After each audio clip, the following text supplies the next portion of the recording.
준연동형 때문에 제3지대 빅텐트가 이뤄질 가능성이 이제 좀 궁금해지더라고요, 저는. 그렇죠. 이제 아예 비례정당으로 가는 방식으로 갈지 뭐 그런 얘기도 나오더라고요. 그 뭐 3% 지지율도 안 나오면 비례대표 지지율 다 사표되는 3% 룰 때문에라도 빅텐트 하려고 할 거다. 뭐 배종찬 그분도 준연동형 이후 이준석의 목소리도 달라졌다. 뭐 이렇게 얘기를 했는데 어떻게 보셨어요? 저는 뭐 이게 지금 이제 큰 일이잖아요. 네. 이제 선거제. 늦었지만 이제 선거제에 대해서 야당 대표, 그러니까 결정권을 가진 야당 대표가 입장을 밝힌 건데 일단 제도적 후퇴를 막았다는 측면에서는 긍정평가할 수 있지만 네. 동시에 이제 위성정당을 만들겠다고 선언을 함으로써 사실 준연동형을 만든 연동형 제도를 만든 그런 취지에는 전면 역행하는 그래서 국민의힘은 대놓고 도둑질을 하는데 이제 약간 몰래 하겠다, 뭐 좀 복잡하게 하겠다, 네. 뭐 이런 정도의 이야기여서 근데 지금 이제 그 개혁신당, 이낙연 신당 뭐 다 3%로 조사가 됐잖아요. 맞아요.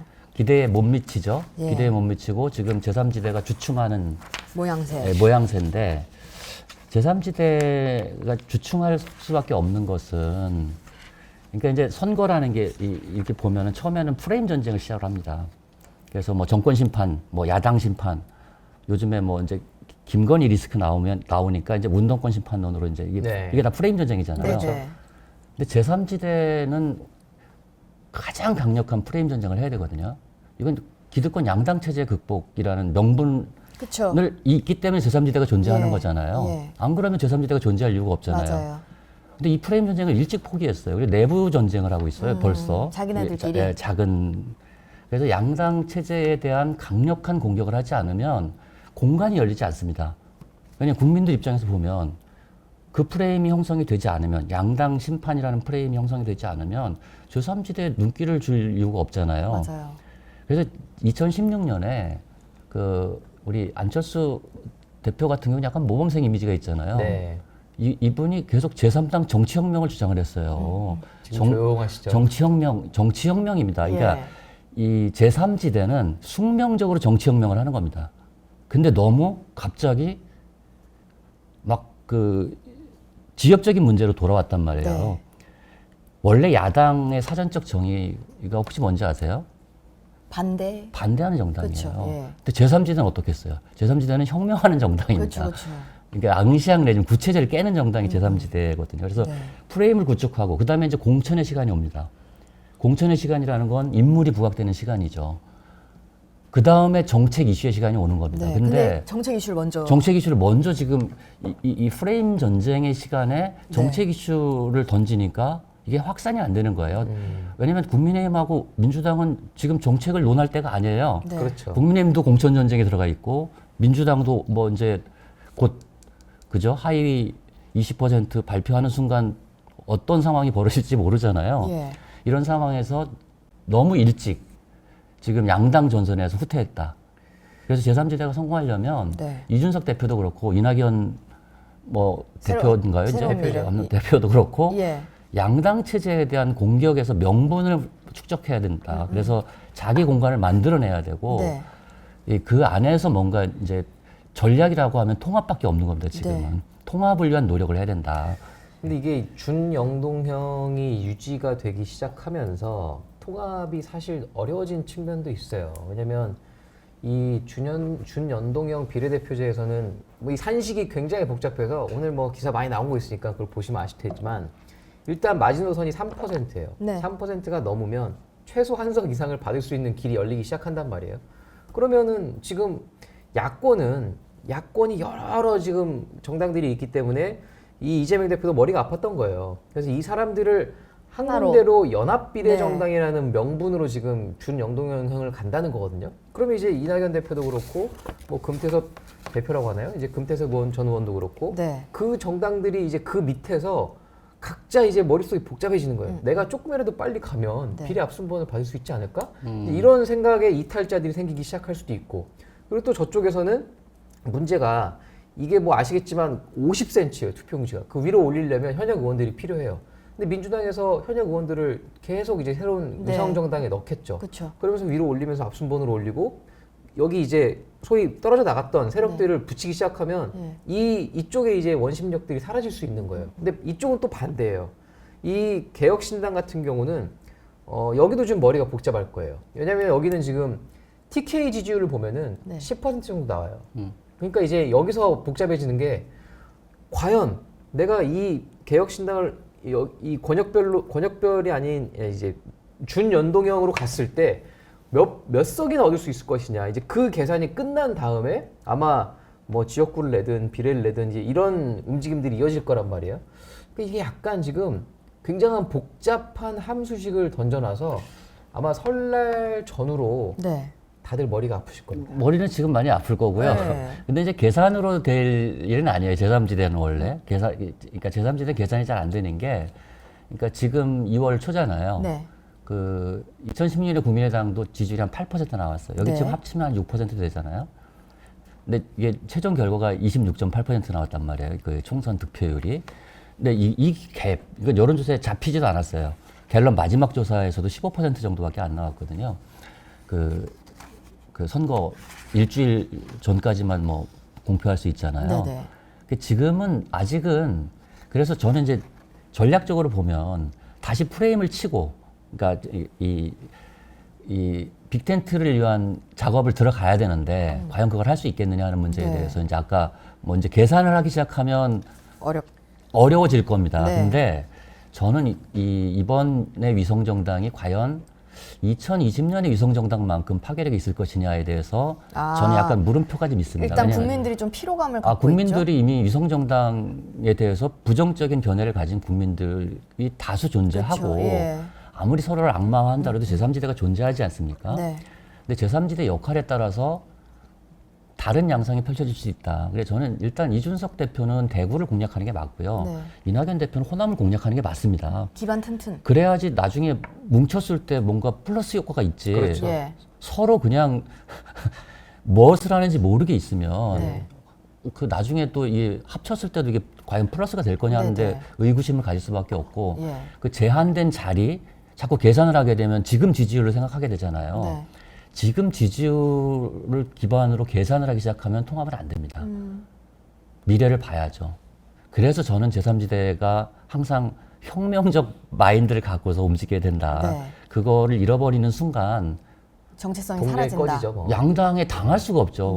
계산은 양당이 잘합니다. 항상. 그러니까 이게 또 지난 선거랑 달리 이번 선거는 아마 40석일 겁니다.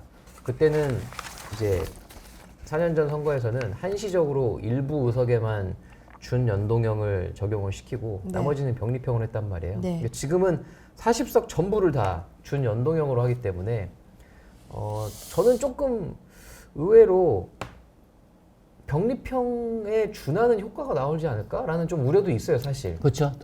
두 가지가 있어요. 제가 아까 그랬잖아요. 병립형보다 더 양극화되잖아요. 지난번에 이건 2020년에 증명했어요. 21대 총선에서 민주당이 180석을 가져갔잖아요.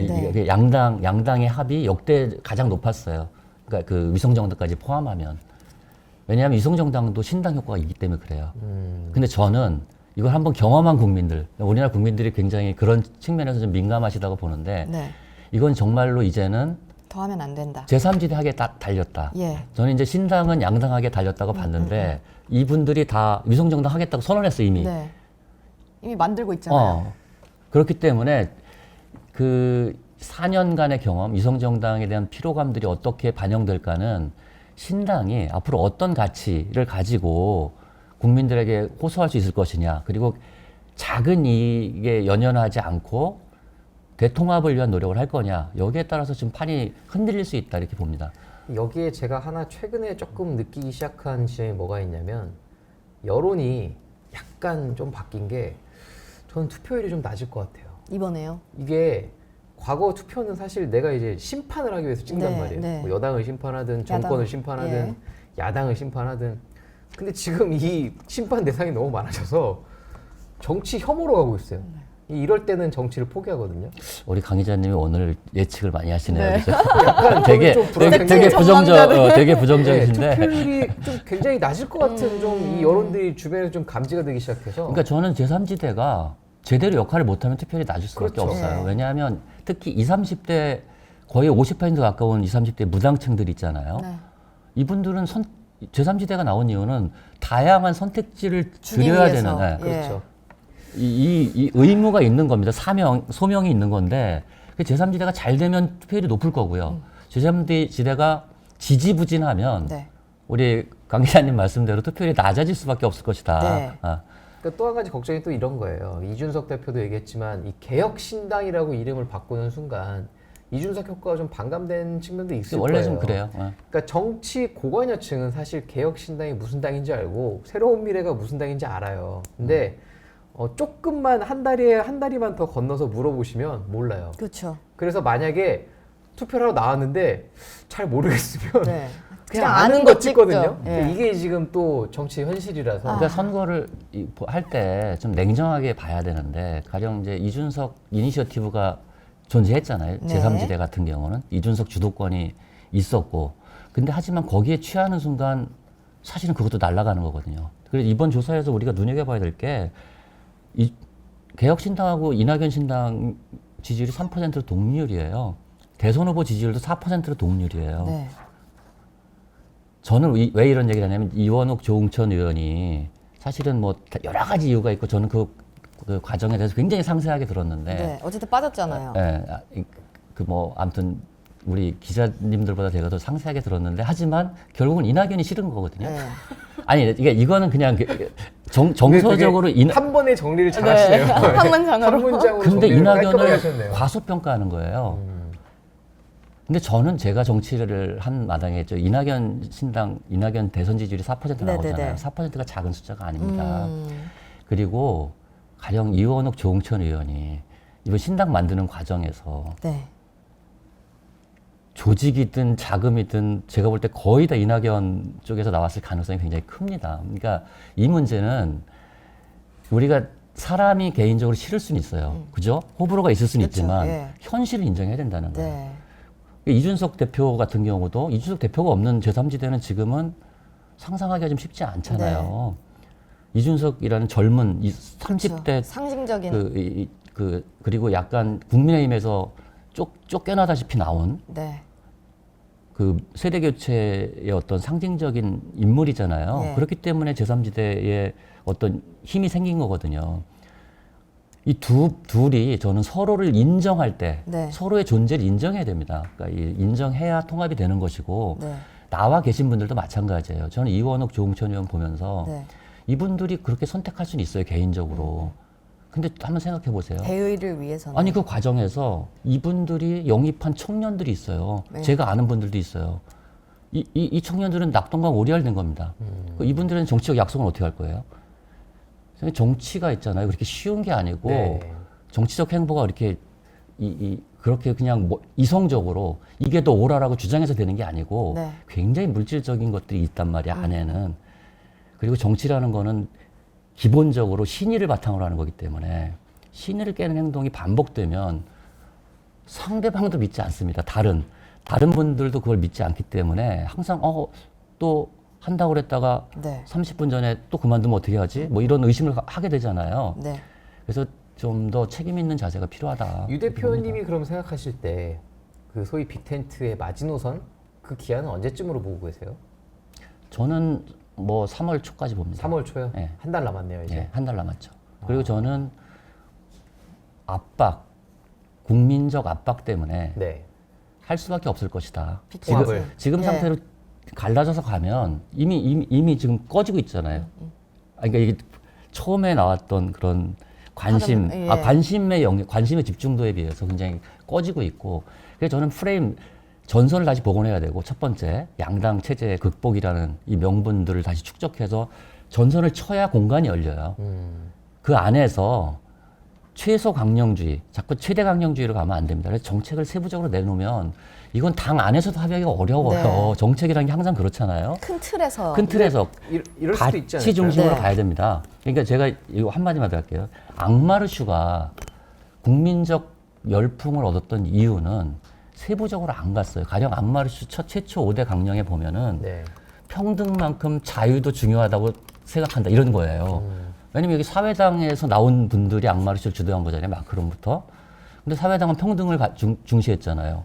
근데 평등만큼 자유도 중요하다. 이 되게 추상적인 거잖아요. 그러니까 이 가치 중심으로 전선을 쳤기 때문에 더 많은 사람들이 참여할 수 있었다. 이거를 좀 그 명심해야 되지 않을까 이렇게 생각합니다. 뭔가 이 선거는 이 체제로 서로 나뉘어서 치른 다음에 선거 후에 통합할 수 있는 가능성은 그거는 뭐 의미 없다고 봅니다. 선거 전에 무조건 통합을 나눠서 하는 치러서 것이 의미 있는 선거를 내기가 어려울 것 같아요. 제가 네, 볼 때. 이제